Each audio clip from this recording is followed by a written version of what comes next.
اپنے دوستوں کے منہ سے یہ شعر تو سنا ہی ہوگا کہ آدھی روٹی آدھا کباب، گنجے کو مارنا بڑا ثواب۔ لیکن بچپنے میں بھی میرے خیال سے یہ شعر کچھ مناسب نہیں لگ رہا، کیونکہ کسی کو مارنے کا بھلا ثواب کیسے ہو سکتا ہے، پھر چاہے وہ گنجا ہو کہ بال والا ہو۔ لیکن ہاں، ایک جاندار کو مارنے کا بڑا ثواب ہے، اور وہ جانور ہے چھپکلی۔ کہتے ہیں کہ چھپکلی کو مارنا بڑے ثواب کا کام ہے، کیا واقعی؟ اور ساتھ ساتھ یہ بھی کہا جاتا ہے کہ لیڈیز کو چھپکلی کو نہیں مارنا چاہیے، کیونکہ اگر لیڈیز چھپکلی کو مارے گی تو اس کے ہاتھ کا ذائقہ چلا جائے گا۔ یہ تو ہمارے شیخ ہی ہمیں بتائیں گے۔ لیکن لیڈیز کا چھپکلی کو مارنا بڑے دل گردے کا کام ہے۔ پلیز شیخ بتائیے، چھپکلی کو مار کر ثواب کمانا اور لیڈیز کا ہاتھ کا ذائقہ گوانا، کیا ہے حقیقت، کیا افسانہ؟ اللہ اللہ،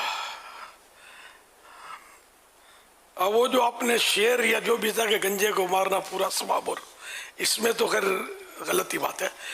کسی کو بھی ناحق ماریں گے تو گناہ گار ہوں گے، جانور کو بھی ناحق ماریں گے تو اس میں بھی مسئلے ہیں، اس کے بھی ناحق نہ مارا جائے۔ رائے کہ چھپکلی، تو اس کے تعلق سے حضرت سیدنا سعد رضی اللہ عنہ فرماتے ہیں کہ نبی کریم رؤوف الرحیم صلی اللہ علیہ وسلم نے چھپکلی کو مارنے کا حکم دیا۔ حوالہ مسلم شریف صفحہ نمبر 948، حدیث نمبر 5844۔ فرمان مصطفیٰ صلی اللہ علیہ وسلم ہے، جو چھپکلی کو ایک وار میں مار دے، جو ایک وار میں مارے اس کو 100 نیکیاں، اور 2 وار میں مارے تو اس سے کم، اور 3 وار میں مارے تو اس سے کم نیکیاں ملتی ہیں۔ حوالہ مسلم شریف صفحہ نمبر 948، حدیث نمبر 5847۔ ایک حدیث پاک میں اسے فوائسق یعنی چھوٹا فاسق کہا گیا ہے۔ فوائسق، اسے حدیث پاک میں اسے فوائسق یعنی چھوٹا فاسق۔ حدیث پاک کے حکم کے علاوہ علماء کرام نے اس کو یعنی چھپکلی کو قتل کرنے کی، مار ڈالنے کی ایک وجہ یہ بھی بیان کی ہے کہ یہ نقصان پہنچانے والے موذی حشرات الارض میں سے ہے۔ حشرات الارض یا حشرات الارض یہ اس کو کہتے ہیں جو زمین سے پیدا ہوتے ہیں، کیڑے مکوڑے، آسان ترجمہ اس کا کیڑے مکوڑے، اور سانپ بھی اسی میں سے، بچھو بھی اسی میں سے، تتلی بھی اسی میں سے، اور تتلی حشرات الارض کی رانی کہلاتی ہے، کوئن، خوبصورت ہوتی ہے نا، میں اس کو پکڑنا نہیں چاہیے، یہ دیکھنے کی ہے، پکڑنے کی نہیں ہے، پکڑیں گے یہ بیچاری کمزور بہت ہوتی ہے، ٹوٹ پھوٹ کا شکار ہو جائیے۔ تو حدیث شریف کے حکم کے علاوہ علماء کرام نے اس کو مار ڈالنے کی ایک وجہ یہ بھی لکھی ہے کہ یہ نقصان پہنچانے والے موذی حشرات الارض میں سے ہے، جیسا کہ ایک حدیث مبارکہ میں سے فوائسق یعنی چھوٹا فاسق کہا گیا، چھوٹا فاسق بھی کہا گیا۔ اور علامہ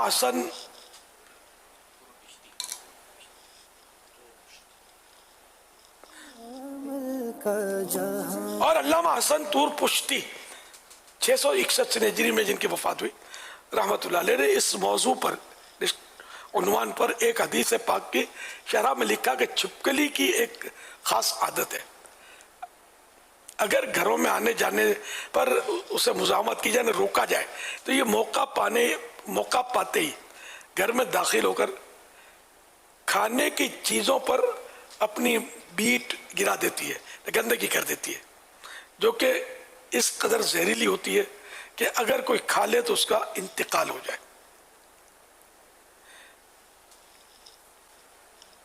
پھر علامہ طور پشتی رحمت اللہ علیہ نے ایک واقعہ ذکر کیا کہ ایسا ہی کھانا، ایک مرتبہ کھانے کے سبب 7 افراد کا انتقال ہو گیا۔ حوالہ المیسر للطور پشتی جلد 3 صفحہ نمبر 944۔ یہ چھپکلی یوں خطرناک ہوتی ہے، زہر بھی خطرناک ہوتا ہے۔ یہ میری بڑی بہن نے مجھے بتایا تھا، کوئی عیسائی بہن آئی ان کے پاس، اور یہ اصل حج پر گئی تھی، میاں بیوی حج پر گئے تھے، اور 4 بچیاں تھیں ان کی، کسی کو حوالے کر کے۔ اب ہوا یوں کہ بچیوں نے دودھ پیا تو 4 بچیاں فوت ہو گئی، کوہرام مچ گیا۔ تو پتہ کیا تو معلوم ہے کہ یہ دودھ میں ایک چھپکلی مر چکی تھی، اور دودھ گرم کیا ہو تو چھپکلی پھٹی ہوگی، اور یہ اس طرح اس کے اجزاء مل گئے ہوں گے۔ یہ بیچاریاں 4 بچیاں وہ فوت ہو گئیں، اور وہ میاں بیوی حج کیے بغیر گھبرا کر وہ جب بتایا گیا تو یہ واپس آ گئے۔ تو یہ چھپکلی خطرناک ہوتی ہے، زندہ اندر داخل ہوئی پانی یا دودھ وغیرہ میں نکل گئی تو اب وہ زہر نہیں ہوتا، اس کا کہا جاتا ہے زہر اس صورت میں ہوتا ہے کہ یہ اندر کہیں چیز میں چلی جائے، جیسے پانی وغیرہ میں، لکوڈ میں، اور اندر یہ گل کر پھٹ جائے، تو اب اس کا زہر 100 آدمیوں کی جان لے سکتا ہے، اتنا خطرناک ہوتا ہے۔ اور خود اس چھپکلی کا ہاضمہ بھی عجیب و غریب ہوتا ہے۔ یہ اگر مرکوری کھا لے نا، پارا، تو یہ ہضم کر لیتی ہے، اور انسان پارا ہضم نہیں کر سکتا۔ کہا جاتا ہے انسان اگر پارا کھا بھی لے تو یہ اندر سے سوراخ کرتا ہوا گھٹنے سے باہر نکل آئے گا، معدہ قبول نہیں کرے گا، اس کو ہضم نہیں کرے گا، یہ سنی ہوئی بات ہے۔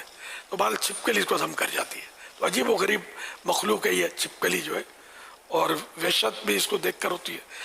حالانکہ کاٹتی نہیں انسان کو، دانت نہیں ہے اس کے، لیکن اس کو دیکھ کر وحشت ہوتی ہے، گھبراہٹ ہوتی ہے۔ تو اس کو مار دینا چاہیے، دیکھتے ہی اس کو مارے تو 100 نہیں کیا، دوسرے بار میں مارے تو کم، تیسرے میں سے کم، تو یہ فوراً اس کو ایک بار میں مار دیا جائے۔ اور اب حدیث پاک میں ایک بار میں کیوں فرمایا گیا مجھے حکمت پتہ نہیں۔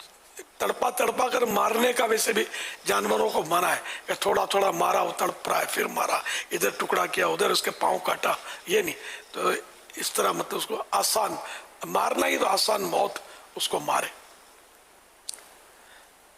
چھپکلی کو اب مسجد میں آپ دیکھیں، اب بولے اس کو چھوڑوں گا نہیں، دیکھو مسجد میں ماریں گے، مسجد کی دیوار پر دبا پڑے گا، یہ بھی دیکھ لینا کہ یہ نہیں کرنا ہے۔ اس حکمت عملی سے اس کو یا تو زندہ پکڑ لینا ہے، ایسا کوئی انداز اختیار کرنا جس سے مسجد کی دیوار خراب نہ ہو۔ پھر اس کے اندر بلڈ بھی ہوتا ہے، خون بھی ہوتا ہے، خون بھی نکلتا ہے۔ اب یہ ہے تو میرا خیال ہے بہتا خون ہے اس میں، ہاں بہتا خون بھی ہے اس میں، تو یہ ناپاک بھی ہے۔ اس طرح گھروں میں بھی مارتے وقت جیسے نہیں کہ آپ اس کو مار دو دیوار پہ اور دیوار کا رنگ چوڑا خراب ہو جائے، تو اس لیے وہ یہ صفائی کا بھی خیال رکھنا، حکمت عملی سے اس کو مارنا ہے۔ اچھا بعض وقت کیا ہوگا کہ آپ مارو گے نا اس کو، یہ نشان آپ کا گیا خطا، آپ نے اٹھایا تھا وہ چپل، اور چپل پھر ایسے کیچڑ سے سنا ہوا تھا، تو یہ ہوگا کہ آپ نے مارا، دشمن بھاگ گیا اور دھبا پڑ گیا آپ کے چپل کا دیوار پہ، اب امی آ گئی تو اب آپ سنبھال لینا۔ تو یہ سب حکمت عملی سے ترکیب بنانی ہوتی ہے۔ اس کے پہلے تو اب تو اور ترقی ہو گئی، انجیکشن آتے تھے، انجیکشن یعنی انجیکشن ہو کے مطلب وہ انجیکشن تو جو بھی ہے وہ تو باہر ملتے ہیں بازار میں، تو انجیکشن لے کر وہ جو دوا آتی ہے نا وہ اس میں بھر کے چھپکلی کو مارو تو اس پہ لگنی چاہیے، تو لگے گی تو یہ بھاگے گی نہیں، یوں یا بھاگ نہیں پائے گی، زیادہ گر پڑتی ہے، پھر مار دو اس کو، یا پتہ نہیں خود مر جاتی ہے۔ اسی طرح پٹھان بھائی کی ایک مضبوط خوراک کا تذکرہ ہوتا ہے، نسوار۔ یہ چھپکلی اگر کہیں جیسے کہ ہے تو دور تھوڑا اس کے نسوار جو ہے وہ دیوار پہ پھینک دو، نسوار چپک جائیے، تو آخر کار وہ آئے گی نا تو چھپکلی سمجھے گی میرا شکار آیا، تو آہستہ آہستہ بڑھے گی کیا کہ بھاگ نہ جائے، لیکن وہ بھاگے گا کہاں، وہ شکار، اصل وہ شکار نہیں ہے، شکاری ہے. تو یہ نسوار کھائے گی چھپکلی، اس کے زہر سے مر جائے گی نسوار سے.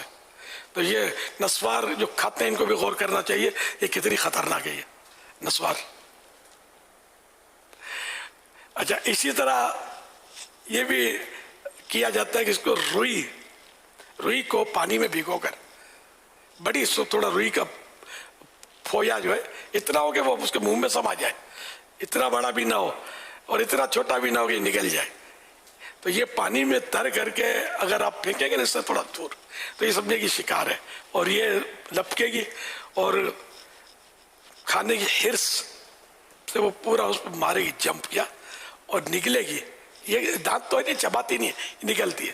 اب یہ نگلے گی تو وہ روئی کا پھویا جو ہے نا اس کے گلے میں پھندا ڈالے گا، گرے گی. اب اس کو مار دیں. واللہ تعالی اعلم ورسولہ اعلم عز و جل و صلی اللہ تعالی علیہ وآلہ وسلم. ہاں ایک حصہ یہ بھی تھا، جی جی عورت کا ذائقہ چلا جائے گا تو ان کو نیکیاں کمانے دی جائیں، خواہ کیوں ان کو مطلب محروم کرتے ہیں. افواہیں جو ہے نا، یہ افواہ اس کا کوئی سر پیر نہیں ہے. عورتوں کو بھی ماریں گی تو انشاءاللہ ان کو بھی ثواب ملے گا.